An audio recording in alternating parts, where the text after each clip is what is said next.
Good evening. Thank you all for attending this meeting of the Economy and Environment Overview and Scrutiny Committee. The meeting this evening is taking place with committee members and key officers in attendance in person with appropriate social distancing requirements. Cabinet members and other officers are attending the meeting remotely. This is to reduce the number of people required to be in one room together.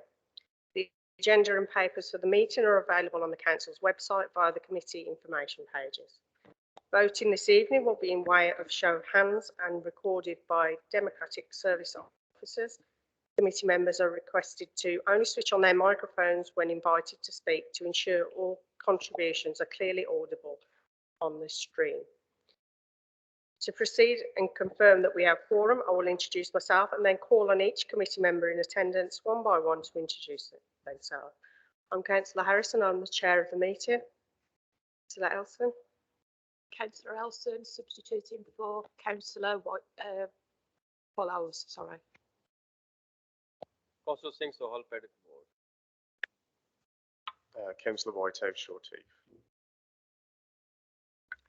Councillor Rose Martin, substituting for Councillor Edward Lee. Councillor Core for Oldham Central and South.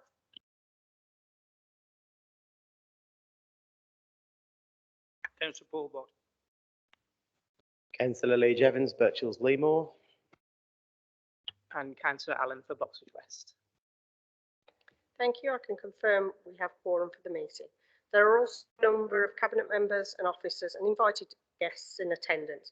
I would be grateful if they could all introduce themselves when they're asked to speak. Another note is that due to there being 2 scrutiny meetings taking place this evening, we are only able to live stream one meeting on YouTube at a time. So this meeting will be recorded and it'll be uploaded to YouTube first thing in the morning. Okay. So first item, apologies.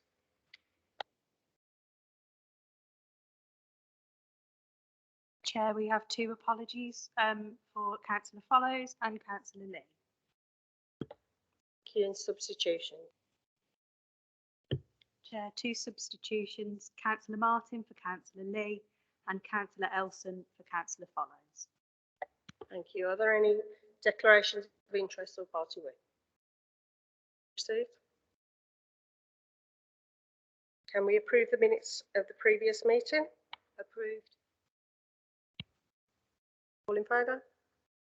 Thank you. So we'll move on to our first item, item 6, which is the West Midlands Local Transport Plan Core Strategy Engagement. And we have Matt Croton and David Harris in attendance to present the report. Good evening. I'm David Harris. I'm Transport Strategy and Place Manager at Transport for West Midlands. And he said Birmingham City Council then. And I'm just going to do a quick presentation that sets out sort of the background, the approach that we're taking for the new West Midlands Transport Plan and our next steps and sort of focusing on how it can benefit the people of Walsall. So just a bit of context, the local transport plan is the statutory transport plan for the West Midlands. It covers the 7 constituent authorities of the combined authority, and we have a legal duty to develop and implement a local transport plan through legislation such as Transport Acts 2000 and 2008. And we do that in partnership with the constituent authorities. And because it's a statutory document, it carries weight in terms of the planning process and is important in terms of the local plan making process as well. The current transport plan was adopted in 2016, and some of you may be aware of it. It's called Movement for Growth. And I think it's fair to say that the world's changed quite a lot in the last 5, 6, 7 years. We've obviously had the development and creation of the combined authority, which has set its own policy agendas, including declaring a climate emergency in 2019, where we set ambitious targets to be carbon zero by 2041. But of course, we've had the pandemic, which has had a significant impact on our economy and also on the way that we travel and consume mobility. And of course, we're now sort of coming into that post-pandemic phase where we need to understand how we build out and improve going forward and recover the economy. So we knew that the new local transport plan was going to be different to its predecessor, and there were some difficult conversations that we knew we needed to start having, and there were things that we needed to kind of delve into and start asking questions around. So before we jumped into just publishing or drafting a new local transport plan, we published a green paper last year, which was to start a conversation about the sorts of change we might need to think about in terms of transport if we wanted to respond to some of these big challenges.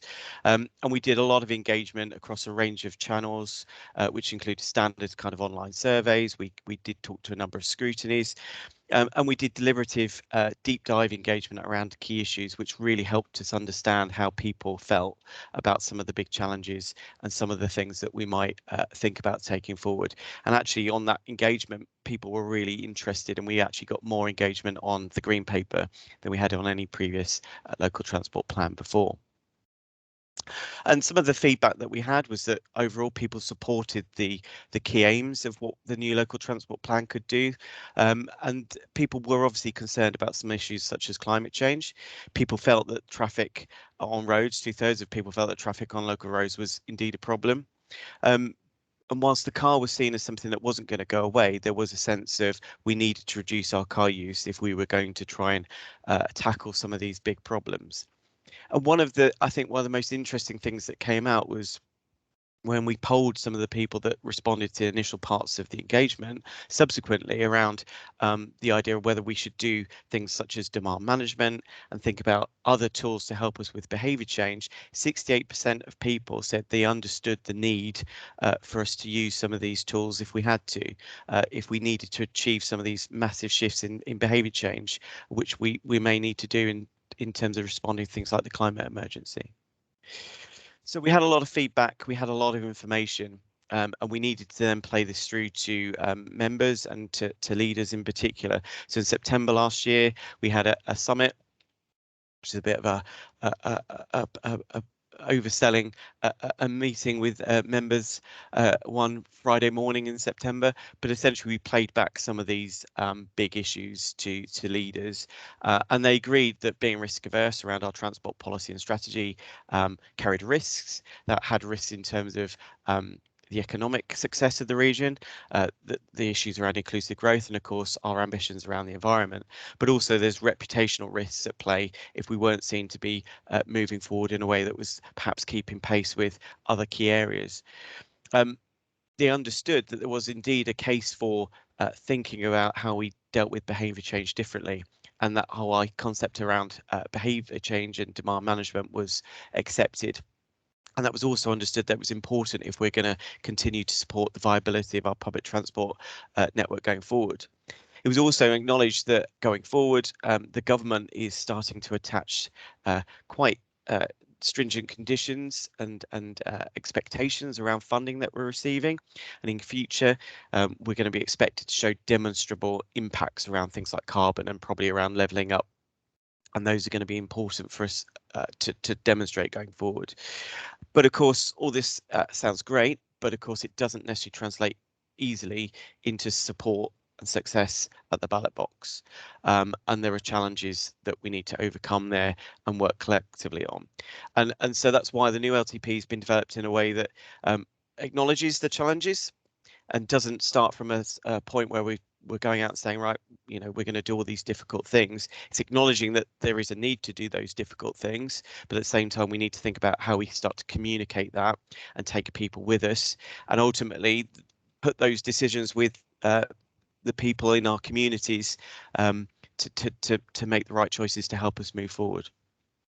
So I'll give a quick overview of the core sort of vision and approach within the new draft core strategy. And perhaps at that point, it's worth explaining that we've published this as a core strategy. So it sets out the policy and principles for a new LTP and the overarching approach. And as I'll come on to, there's a next level of work that we'll do where we translate this down into what it means for local areas.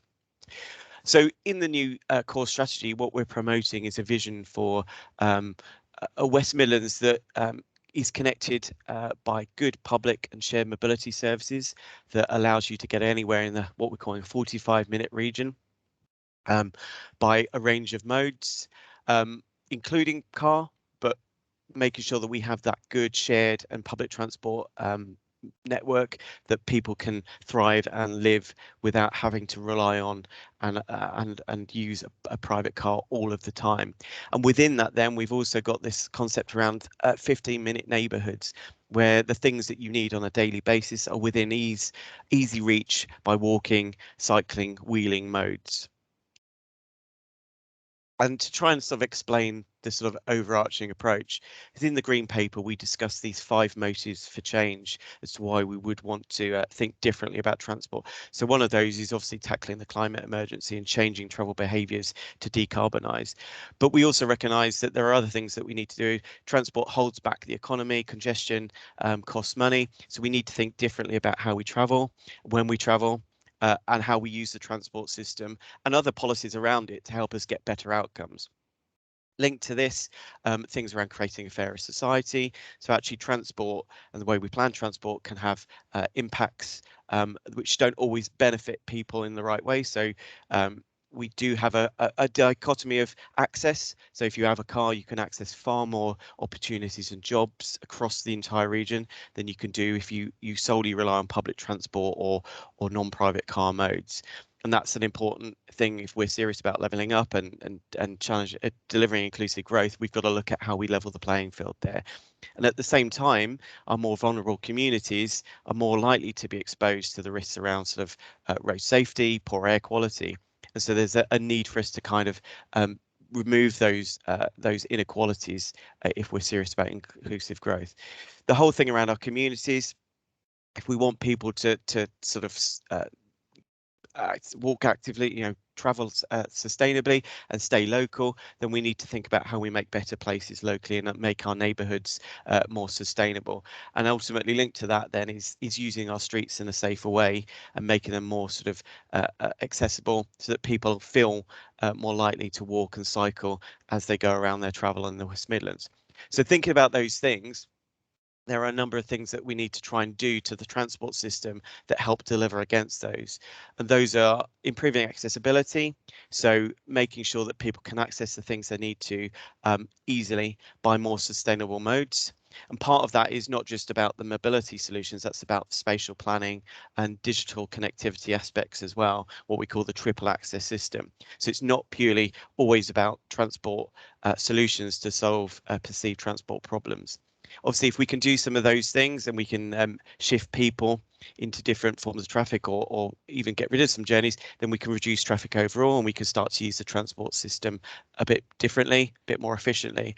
And of course, it goes without saying we need to shift vehicles to more sustainable forms of power. So electrifying, but obviously hydrogen and other forms are equally important.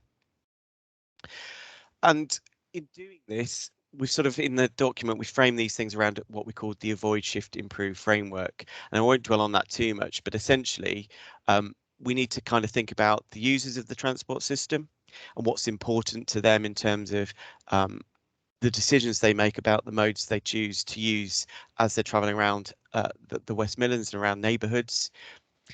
And that translates into having those impacts. So in the document itself, we then set out a series of what we call 6 big moves, which set out action across both transport, but also with a sort of signposting towards where we need to work more closely across land use policy, and also that wider digital connectivity element to try and generate and create the conditions that help us to drive those changes that ultimately help us deliver those inclusive growth impacts at the far end there. So I think it's just worth sort of stating that we're doing this in partnership with local authorities, and I referred to the area strategies that we're going to develop, and there'll be a Black Country area strategy, and we're working with Matt and colleagues on that as we speak. And that's acknowledging the fact that there isn't a one-size-fits-all solution for transport in the West Midlands. Everywhere across the region is slightly different, with different places, with different communities that have slightly different needs. And we need to think about how we get that right. And the area strategies will help us translate some of these principles so that we can move towards those goals and outcomes, but we do it in a way that's appropriate for the different areas. I think there's a need to sort of think about how we ensure a balance between ensuring that we get a rapid progress, because decarbonisation targets, for example, and just on the screen here shows that if we want to decarbonise in line with the WM 2041 commitments, we'd have to reduce car travel distances by 35% by 2031 to stay on track with the budget. In terms of national government targets for 2050, which is the legal target we've set ourselves, it would still be a 10% reduction. And those are reductions and changes in behaviour that, with our current approach and things we've been doing for the last 20, 30, 40 years, we've not achieved.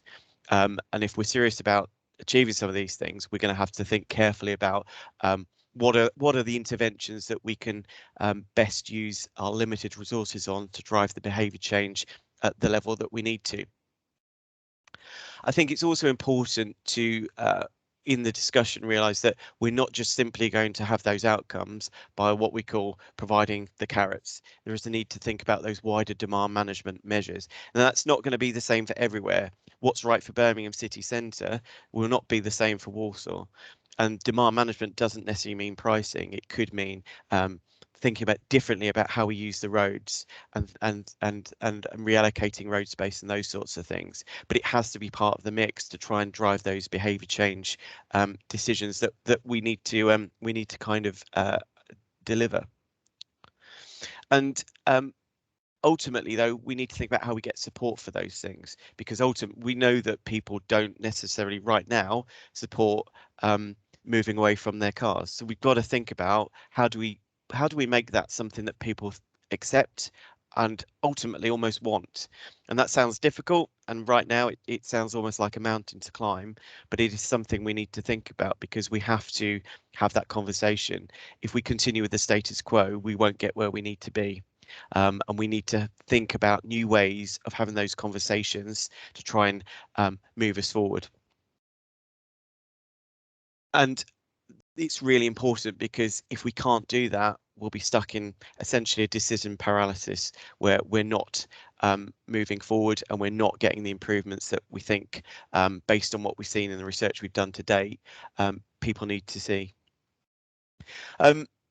So the core strategy is high level. It sets some positives and principles, but it's already helped us start to frame some early interventions. So the first 5 years of activity around the new LTP will be largely sort of framed within the sort of the funding that we've had through the City Regional Sustainable Transport Settlement. And for Walsall, that comes to around over £100 million worth of investment over the next 5 or so years. And I've listed some of the things that are specific or will benefit Walsall as a result of that investment over the next 5 years. And the LTP will continue to help us make the case for further funding as we go forward.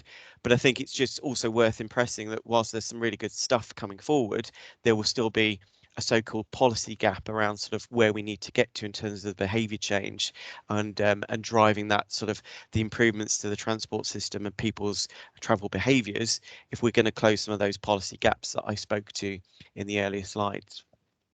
So just sort of a recap of where we are at the moment. We're out to consult and engage on the core strategy at the moment. We're doing that across a range of channels. We've already had over 700 responses to the survey, which is really positive.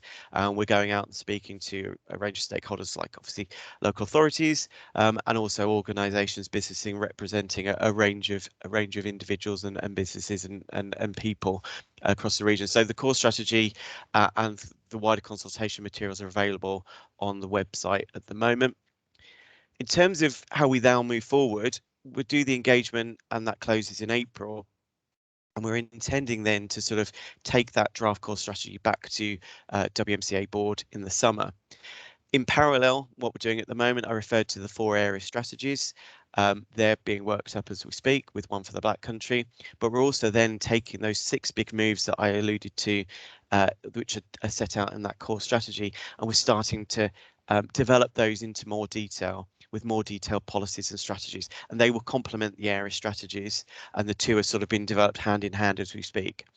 And essentially what we want to do is bring those back to CA board or to CA board in the summer for approval, then to go out and do consultation and further engagement on the next stage of detail.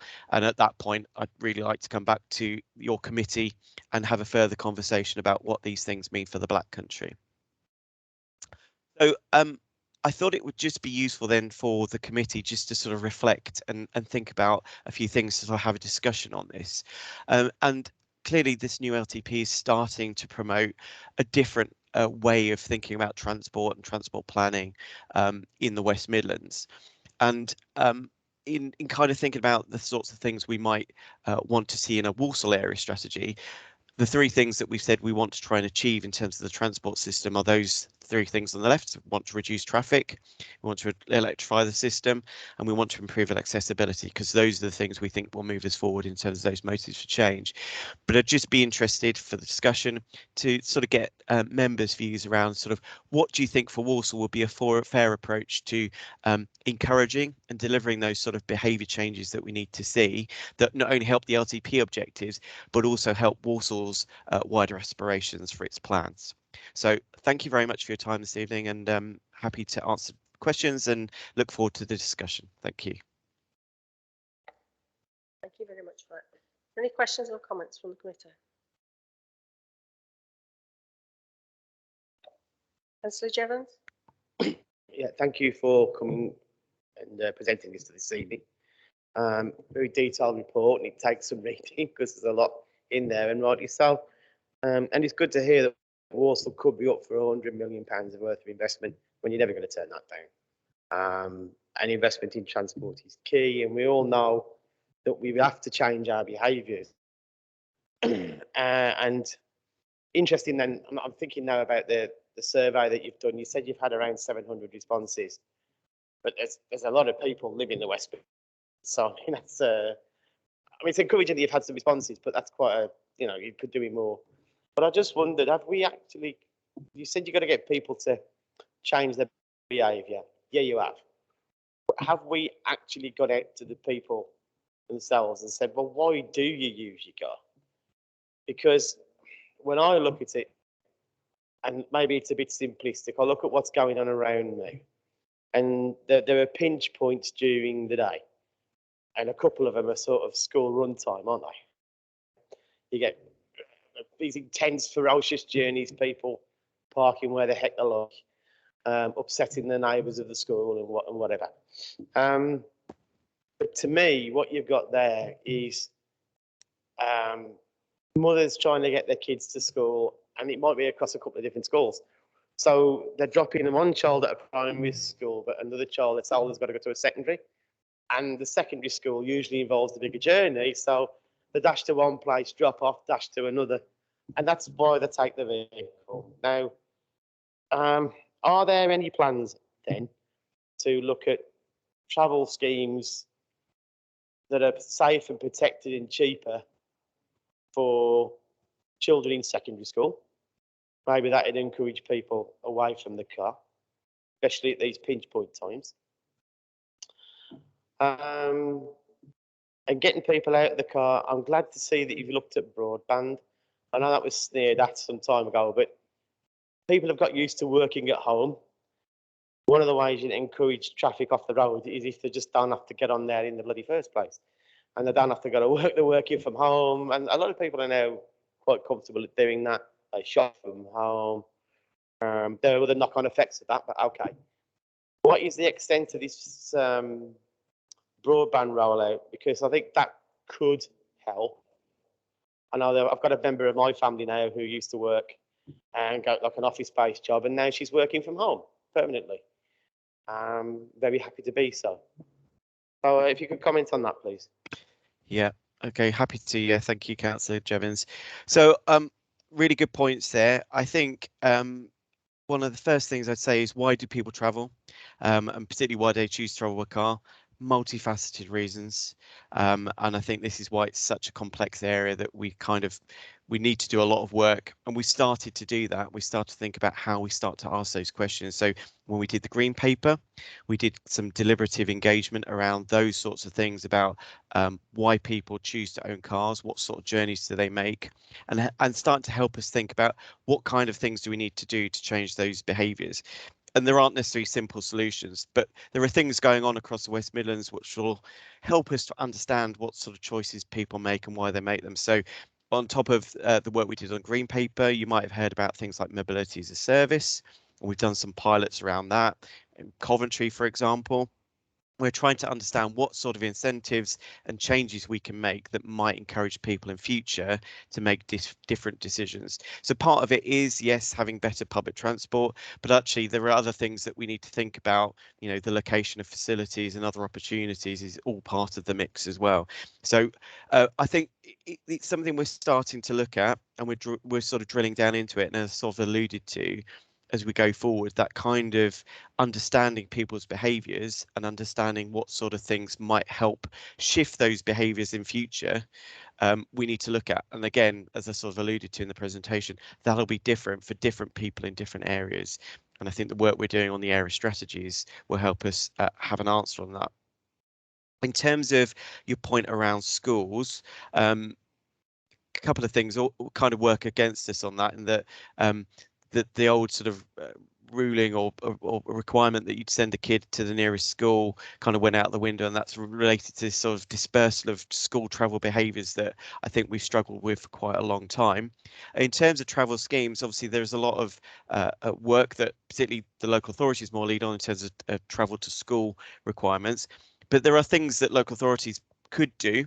So for example, the Birmingham School Zones Streets project, which has looked at making it less attractive for parents to drive their kids right up to the school gates by putting in restrictions around schools, and that has had some impact in sort of shifting travel in those peak periods to more sustainable modes. But again, it's horses for courses. It's not necessarily going to work everywhere, but those are the sorts of tools that could be implemented to help shift some of those behaviours. And finally, you had a point around sort of broadband. As part of the area strategies, we're starting to look at broadband access, and sort of not just the sort of level of broadband, but also thinking about how people, the take up of broadband, the propensity of different communities in different areas to take up digital connectivity and use that for different purposes, because obviously that then affects the propensity of people to choose to not travel for certain purposes or journeys and so on. So those are all things that are in the mix. I don't have definitive answers at the moment, but they're definitely things that we're looking at and we're really thinking about. And when we come back in the autumn with a worked up idea of what we think is going to be in the area strategy, I think we can have a more detailed conversation on what that perhaps means for Walsall. Councillor Martin, you had a question? Thank you very much for your report. Looking at integrated transport, looking ahead, if you look at London, it's basically a square city where the Thames runs through it. So every time you want to get to the other side, you have to go over a bridge. But if you look at Birmingham and Walsall, it's round. So basically, you can get anywhere in Walsall without going through town centre. So I should imagine all the roads go into the centre, but you've got the roads outer circle going around the outside. So are you looking at a more integrated way of transport round the out circle without actually going into the town centre? My other point is that what would make it easier for people to use public transport is if they could park and ride. So have you factored in that into the equation, helping people to park their car and ride, especially people who are coming off the motorways? Thank you very much. Thank you, Councillor Martin.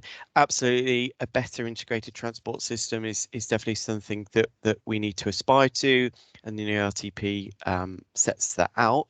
We're doing a lot of work at the moment on something called Project Fuse, which is doing just that, and it's trying to sort of explore the integrated transport system that we need for the West Midlands, understanding of the different bits that can play the best role. So where the buses play their best role in terms of connectivity, where metro might be better, where VLR, for example, in Coventry, you know, those sorts of things we're exploring. How does that all fit together, and how do we sort of develop that network? I'm thinking about the things we might need to do collectively as the combined authority and as local authorities to deliver that. So things like bus priority and road space reallocation. And I think your point around sort of those networks, having a clear network of links and thinking about radial routes, absolutely. There's the 11 route in Birmingham. One of the things we do need to think about is that public transport doesn't always serve everyone. And some of those links into centres only serve a small minority of people. So I think the stats were that when we did some analysis, in the morning peak pre-pandemic, only 15% of all trips were destinating or originating in our centres. So 85% of all activity, all trips were going everywhere else. And for many of those journeys, public transport wasn't an option. So we need to think differently about how we improve that offer for people who perhaps don't have traditional public transport options. So the shared mobility hubs concept comes into play there. On your point about making it easier to park and ride, absolutely, park and ride has a role to play in the transport system. We've done a piece of work at Transport for West Midlands looking at park and ride across the region, and absolutely catching people coming in on the, you know, the motorway box and the motorway network into the region and capturing those and stopping them driving into the urban area. Absolutely. We've got different mixed feelings about some of the park and ride sites within the urban area, because what we found was we were generating trips from people who live very close to those park and ride sites who were then driving and parking. And as demand went up, we were running out of parking spaces, and we had to build more, and puts more pressure on the levy and so on. So we're still looking at that. Park and ride absolutely is a solution, but it's the right solution in the right place, and we've got to just make sure we're clear on where we put park and ride. Thank you. Councillor Allen, question? Yeah, thank you for your report. My point's mainly around the responses from the business and community survey. It states in the report there are only 18. I just wondered what kind of measures or tools you put in place to kind of reach out to businesses. Sure. What we tend to use at the CA, we have something called Campaign Monitor, and that has a massive stakeholder database list that we push out, and we sort of engage them through that way. And what we did, and we did it with this engagement as well, but on the green paper, what we offered was a number of stakeholder webinars. Where we had at least 20-25 people per webinar on that as well, where we were able to engage directly, and we spoke to a number of businesses and organisations through that process. And then we also did some more proactive stuff, so we went out and talked to the LEPs, the chambers and others to try and engage with them more proactively as well, and we're doing the same on this engagement as well. And what we've also done is across the piece, so we've done sort of social media, paid social media advertising, and advertising in newspapers, and we've pushed stuff out to bus stops and the Transport for West Midlands infrastructure, so that people can see that we're doing this. So we try to get as much engagement as possible. Thank you. Cheers. Are there any more questions? Yeah, no, I've got one, Chair. Councillor Bob. I represent a ward in Darlaston South. We've just built 400 homes and there's no bus service. What's the logic in building 400 homes and no bus service where 400 cars will be on our streets? That's a very good point, and I think, as I alluded to in my presentation, we've got to get better at joining up land use planning with transport strategy to make sure that new development is well plugged into the transport system in terms of public and sustainable transport. So it's a very moot point. Councillor Jevons. Yeah, thank you. I mean, I think you've alluded to another point, that in terms of planning, and certainly school-based planning, because I alluded to schools, is this survey and the responses you're going to get going to be fed back up the chain to people in Westminster, because the way things work at the moment, it doesn't necessarily join the dots that you're talking about. So they do policy initiatives down in London and they're passed to us, and we have to implement them as a council, and we dutifully do that. But if you, and again, I'm going to get back to schools, if we could get parents to stop using vehicles, to get them to do that,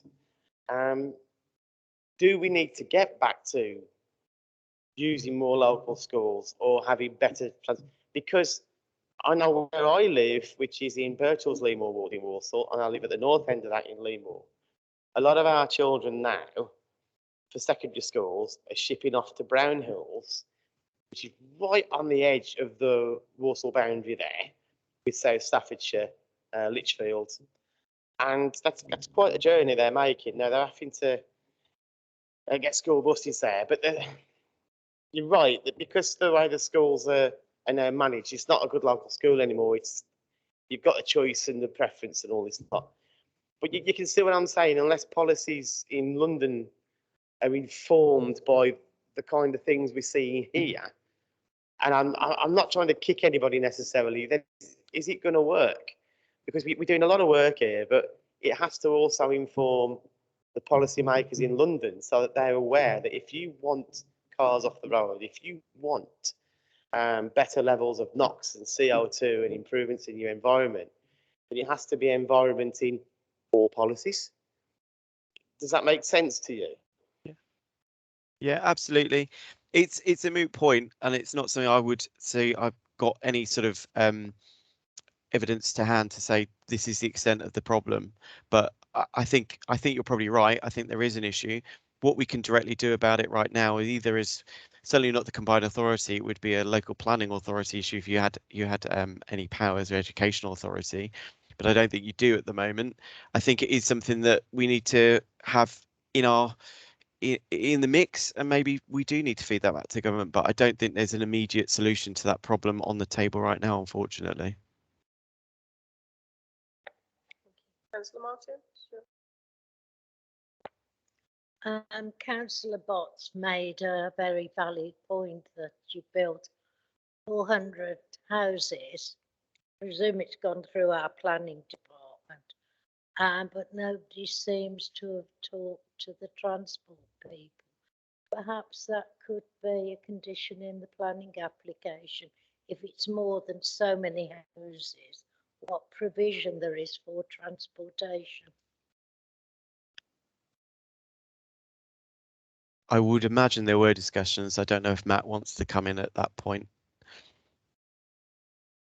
It's a point that's been raised before by Councillor Bott, and obviously Transport for West Midlands has certain bus access standards which it seeks to ensure are met in all locations in the West Midlands. It may well be that the location of the development is, just within those standards, but I recognise your ambition to improve bus access onto that development. And I think it's something we need to continue to work with TfWM and the bus companies that serve those locations and those corridors that run adjacent to the development, try and help improve the services that are provided there. So I recognise that point absolutely. And like I say, officers within Highways and Transport are committed to work with TfWM and our private sector partners who deliver public transport to make the LTP a success in the coming years. Thank you for that. Any more questions or comments? Okay, so there has been some talk about bringing this back in the autumn. Is the committee happy for that to be put on our board plan? Yep, a lot of definites there. Okay, so we'll move that. We'll put that on for next year for a future meeting. Okay, thank you very much for your attendance. Thank you for having me. Okay, so we'll move on to item 7, which is Phoenix 10. Joel's going to give us a presentation. Good evening, everyone. I'm Joel Maybury, Team Leader for Development within Regeneration, Housing and Economy. Yeah, what I wanted to talk through really was the report that's been presented to committee, which provides an update on progress and the current situation with the Phoenix 10 project. So I'm assuming that committee members have had the opportunity to read through the report, so I'll kind of summarise the key points. But I think the main or first point to kind of focus on is the fact that this is a very significant regeneration project for the borough and the Black Country.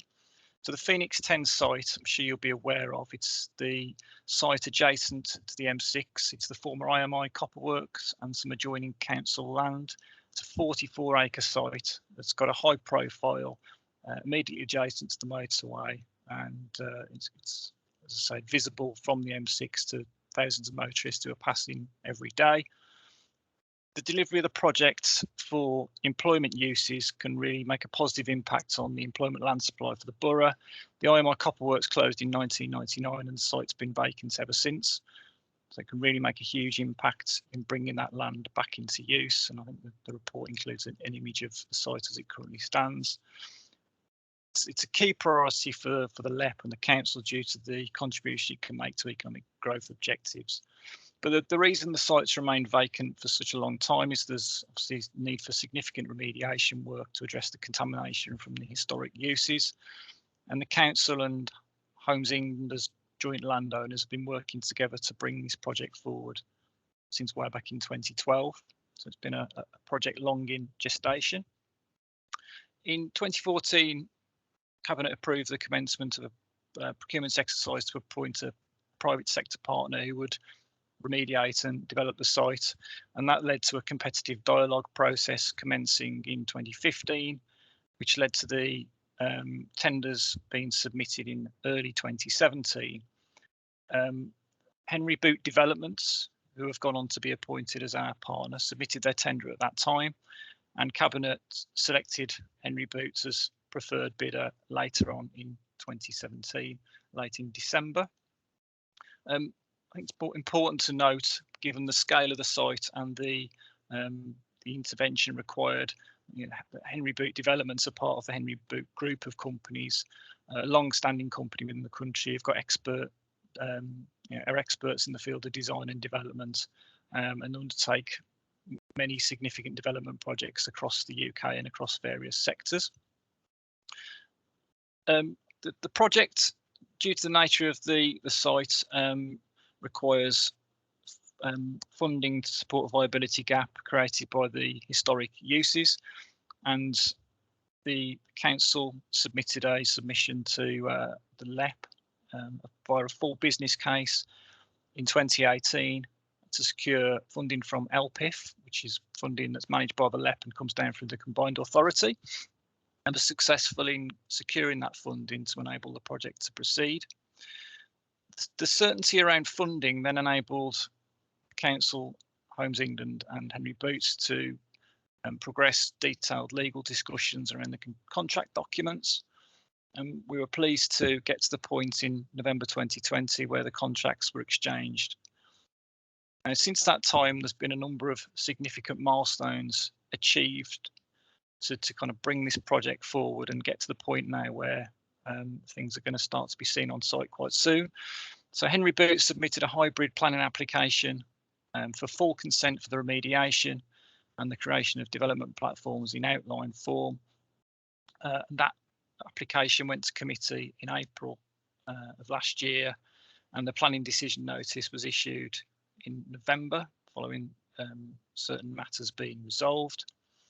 In parallel with the planning application being determined, Henry Boot have undertaken a two-stage tender process to appoint a experienced remediation contractor who will undertake the complex remediation of the site. And that's JF Hunt Regeneration, who are part of the John F. Hunt Group. Again, a specialist company who've got lots of experience of dealing with contaminated sites of this nature. JF Hunt have been on site already to carry out some vegetation clearance ahead of bird nesting season. That was undertaken earlier this year. Subject to final satisfaction of some contract conditions, which we are very confident will happen this month, The remediation of the site will begin the start of April. The nature of the site is such that that remediation will take around 2 years to complete. But during that remediation period, Henry Boot will be seeking occupiers and securing the relevant planning consents to enable the development to commence post-remediation. It's envisaged the development phase will be around a 3-year phased programme post-remediation. Future occupiers obviously dependent on demand that comes forward in that time. Henry Boot at the same time have been working to develop a corporate responsibility strategy given the significance and scale of this project, and that will look at key areas around employment and skills, supporting the community, environmental management and health and safety. So the report then concludes by providing some images of the development, how the development may potentially look post remediation. So I think the key things to take from the report are the fact that this is a real success story for the borough in terms of a long-standing vacant site being cleaned up and coming forward for new employment development, around 600,000 square feet of development once developed, potential to create around 1,000 jobs, raising the profile of the borough as an area for investment, acting as a catalyst for potential future development of other sites. It's been a long journey to get to this point, but I think we're now at a stage where we can begin to hopefully celebrate a successful outcome with work due to start on site very shortly. That's hopefully a brief but helpful summary of the report and the project and how we got to this point. Thanks, Chair. Just wanted to add, because Joel will be too modest to say so, that Joel's put a tremendous amount of personal work into this over those years to get us to this position. This is a huge project, not just the scale of the site, as Joel said, but the amount of work that has to go between lots of partners. It's a very challenging thing to do. And I just wanted to draw attention to the value of the development itself. So we talked in the previous item of 100 million of transport investment coming. This is 100 million pounds on its own as a site. That's a huge amount of development value in the site, together with all of the regen schemes that we talked about in the town deal and the future high streets fund. So we've got hundreds of millions of pounds coming into the borough. And I think for the committee to understand the amount of work and time sometimes it takes to get that level of investment through and the diligent effort that it takes. I just wanted to applaud Joel and the team and everyone in Philippa's area for getting this particular scheme to where it's at. Hopefully next month we'll see some diggers on site. Councillor Jevons, you had a question? Yeah, some comments on it. Yeah, I think I mentioned last time we had one of these meetings that regeneration projects tend to take quite some time. This is no exception. I will also join in thanking Joel and the team for all the effort that's been put in. It's enormous. This project is enormous in many ways. It's an enormous piece of land. It involves a lot of work with a lot of partners. There's a lot of money involved. And one of the things I want to say here is this is often referred to for the land's pollution, and it's the biggest polluted site in Europe. After today, I personally don't want to hear that anymore. What I want to hear is this is the biggest employment regeneration potential in the West Midlands and possibly the UK. It's ideally located. It's taken a long while to get to this point. Yes, it started under a Conservative administration. I've worked on it. I was the one that got the Henry Boot thing moved in front of the Cabinet in 2017. It's a Conservative administration now, but the one thing we've all done is push this project along with the guidance of Simon and Joel and whatever. And the fact that we're getting to this point now is really, really exciting, actually. From a regeneration point of view, this is a fantastic project next to the town deal, next to the transport that we've seen, next to the Junction 10. Yeah, this is really important for unlocking what was derelict land on that site and around on the Black Country route. The potential is enormous. And if people are watching this, hopefully on YouTube at another time, Walsall is definitely open for business. So come and have a look. Councillor Jevons. Some questions. I've got a question. Councillor Bott? The Cemetery Road ABC waste site, is that in the Junction 10 development? The old ABC waste in Cemetery Road. Can you hear me? If Matt's still on the call, Matt, is that linked to the railway station? Yes, Councillor, that site has been purchased by the Combined Authority, and they're obviously developing a new railway station at Darlaston.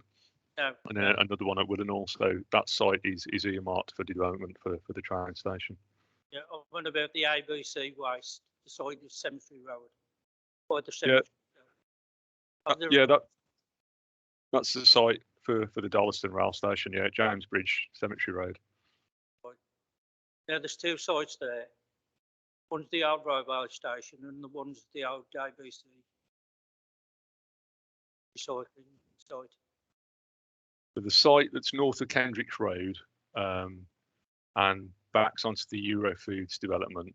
So it's in between Kendricks Road and the canal. That's the site that will be used by the Combined Authority for the railway station. But they purchased the whole site. They purchased all of the AB waste site. So the old ABC waste purchased by the railway station. As far as I understand it, my feeling is that the Cemetery Road site, former AB waste, that is the site that CA have purchased. Just want to say something else. I welcome this. It's going to benefit probably the people of the Pleck and Darlaston and the Walsall Borough in general. Now, I consider jobs it's going to create when it's done. We will Henry Boot be employing people by then developing it. They're working up that social, that corporate responsibility strategy, which does look at how they can work with our own employment and skills team around kind of opening up opportunities, be that through apprenticeships and the like. So JF Hunt will be the people on site for the remediation phase, and may well employ kind of local people. Obviously, I haven't got the ability to confirm that definitively, but certainly Henry Boots, as part of their corporate responsibility strategy, are looking at the opportunity to maximise those local benefits and make most of employment and skills opportunities. Simon? Thanks, Joe. Just to add, I think there's two phases to this, which is important to draw out. One is the remediation phase itself for 2 years, then the 3-year build out of whatever units and size and scale are built. So those two things are now for the next few years. And at the same time, the end occupiers for them, and we will encourage through our engagement with Henry Boot and the market generally, people who are coming to occupy those buildings, buy those buildings, however it shakes out eventually, to secure as much local employment sites as possible. I think we've got a good track record of attracting investors into the borough who want to employ local people. Some of the best retention rates in some of our developments as a result of that, and our Walsall Works team is very well engaged across this work. So you've got my reassurance that we'll continue to go with whoever might occupy the site long term. Further comments? So obviously I'll repeat that this is a really good news story for Walsall. So is there a desire to bring this back to a future meeting at the end of the? Definitely. I knew there'd be a definitely there. I mean, last meeting we talked a lot about bigging up the town when we talked about the town deals. And I mean, this is an obvious thing to big ourselves up about. You know, it's been a great, and I'd pass on my thanks as well to Joel and the team for all the hard work they've done. So we'd agree for it to come back again to the meeting. Okay, thank you very much for that.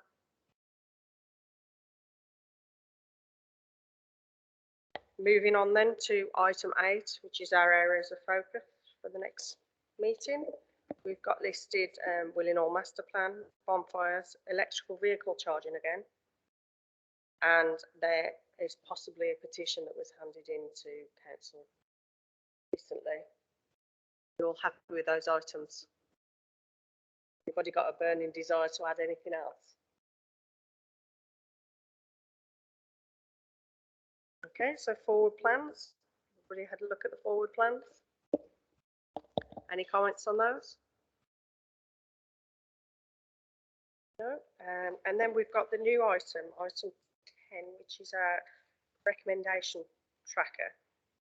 This is come from Scrutiny, the Scrutiny Overview Committee, so we can see how we're doing. So at the moment, we've got 3 actions completed and 2 ongoing.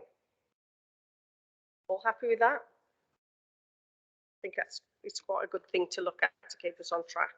So apart from that, all I can say is thank you very much again for your attendance, and our next meeting is the 14th of April. Thank you.